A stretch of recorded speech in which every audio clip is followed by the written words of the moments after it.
കേന്ദ്ര നയങ്ങൾക്കെതിരായ trade union സമരം സംസ്ഥാനത്ത് പൂർണ്ണമാണ്. ഇടുക്കിയിലും കൊല്ലത്തും പോസ്റ്റ് ഓഫീസ് ജീവനക്കാർക്ക് സമരാനുകൂലികളുടെ മർദ്ദനമേറ്റു. ആയൂർ പോസ്റ്റ് ഓഫീസിലെ താൽക്കാലിക ജീവനക്കാരൻ നന്ദുവിനും പീരുമേട്ടിലെ തപാൽ വകുപ്പ് ജീവനക്കാരൻ എം മടസ്വാമിക്കുമാണ് പരിക്കേറ്റത്. രാഹുൽ വിജയൻ ഇടുക്കിയിൽ നിന്ന് വിവരങ്ങളുമായി ചേരുന്നുണ്ട്. ഒപ്പം തന്നെ സുജിത് സുരേന്ദ്രൻ കൊട്ടാരക്കരയിൽ നിന്നും വിശദാംശങ്ങൾ പങ്കുവയ്ക്കും. ആദ്യം രാഹുൽ വിജയനിലേക്കാണ്. രാഹുൽ, പലയിടത്തും ഈ വാഹനങ്ങൾ തടയുക, KSRTC ജീവനക്കാരെ മർദ്ദിക്കുക എന്ന തരത്തിലൊക്കെയുള്ള വിവരങ്ങൾ പുറത്തു വരുന്നുണ്ട്.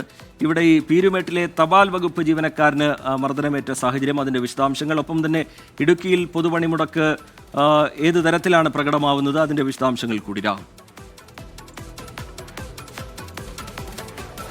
റിജിത്ത്, ഇടുക്കിയിൽ പൊതുവെ സമാധാനപരമായിട്ടാണ് പണിമുടക്ക് പുരോഗമിച്ചുകൊണ്ടിരുന്നത്. അതിനിടയിലാണ് ഇത്തരമൊരു സംഭവം ഉണ്ടായത്. പീരുമേട് പോസ്റ്റ് ഓഫീസ് രാവിലെ തുറന്നിരുന്നു. അതിന് പിന്നാലെ സമരാനുകൂലികൾ എത്തുകയും ഇത് അടയ്ക്കണമെന്ന് ആവശ്യപ്പെടുകയും ചെയ്തു. ഇതിന്റെ അടിസ്ഥാനത്തിൽ മാടസ്വാമിയും പോസ്റ്റ് ഓഫീസ് അടയ്ക്കുകയും ചെയ്തു. അതിനുശേഷം പുറത്തേക്ക് ഇറങ്ങുമ്പോഴാണ് CPIM നേതാവ് അകാരണമായി മർദ്ദിച്ചു എന്ന് ഈ മാടസ്വാമി പറയുകയും ചെയ്തിട്ടുള്ളത്. ഇതുമായി ബന്ധപ്പെട്ടുള്ള പരാതി പോലീസ് സ്റ്റേഷനിൽ നിലവിൽ കൊടുത്തിട്ടില്ല. മാടസ്വാമി പീരുമേട് താലൂക്ക് ആശുപത്രിയിൽ ചികിത്സ തേടുകയും ചെയ്തിട്ടുണ്ട്.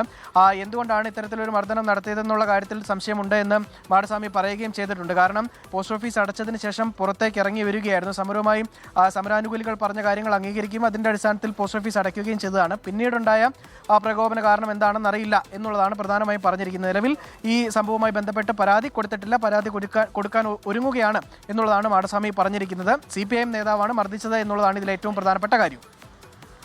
ശരി, രാഹുൽ വിജയൻ വിശദാംശങ്ങൾ പങ്കുവയ്ക്കുകയായിരുന്നു. സുജിത് സുരേന്ദ്രൻ കൂടി കൊട്ടാരക്കരയിൽ നിന്ന് വിവരങ്ങളുമായി ചേരുന്നുണ്ട്. സുജിത്ത്, അവിടെ നിന്ന് ഏറ്റവും ഒടുവിലായി പുറത്തു വന്നൊരു വിവരം അത് ആയൂരിൽ നിന്നാണ്. ആയൂർ പോസ്റ്റ് ഓഫീസിലെ താൽക്കാലിക ജീവനക്കാരൻ നന്ദുവിന് സമരാനുകൂലികളുടെ മർദ്ദനമേറ്റു എന്ന തരത്തിലുള്ള വിവരങ്ങൾ പുറത്തു വന്നിരുന്നു. എന്താണ് അതിൻ്റെ വിശദാംശങ്ങൾ? സുജിത് സുരേന്ദ്രൻ. റിജിത്ത്, ഈ പണിമുടക്കിനോടനുബന്ധിച്ച് കുന്നിക്കോട് രാവിലെ പോസ്റ്റ് ഓഫീസ് തുറന്ന് പ്രവർത്തിച്ചിരുന്നു. ഈ പണിമുടക്കിന്റെ പശ്ചാത്തലത്തിൽ ആളുകൾ, സമരാനുകൂലികൾ അവിടേക്ക് എത്തി പോസ്റ്റ് ഓഫീസ് അടപ്പിക്കുകയും അതിനുശേഷമാണ് ഇപ്പോൾ ആയൂരിലും സമാനമായ രീതിയിൽ പോസ്റ്റ് ഓഫീസ് അടപ്പിക്കുകയും കൂടാതെ അവിടുത്തെ താൽക്കാലിക ജീവനക്കാരനായ ആയൂർ സ്വദേശിയായിട്ടുള്ള നന്ദുവിനെ സമരാനുകൂലികൾ മർദ്ദിക്കാൻ ശ്രമിക്കുകയും ഉണ്ടായത്. ഈ പ്രകടനമായി എത്തിയ പ്രവർത്തകർ പോസ്റ്റ് ഓഫീസ് അടപ്പിക്കുകയായിരുന്നു.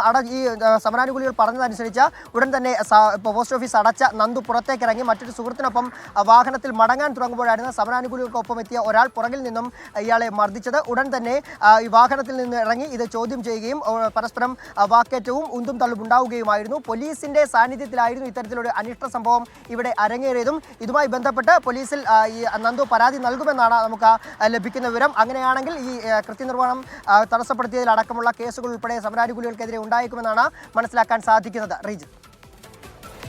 ശരി, സുജിത് സുരേന്ദ്രൻ വിശദാംശങ്ങൾ പങ്കുവയ്ക്കുകയായിരുന്നു കൊട്ടാരക്കരയിൽ നിന്ന്.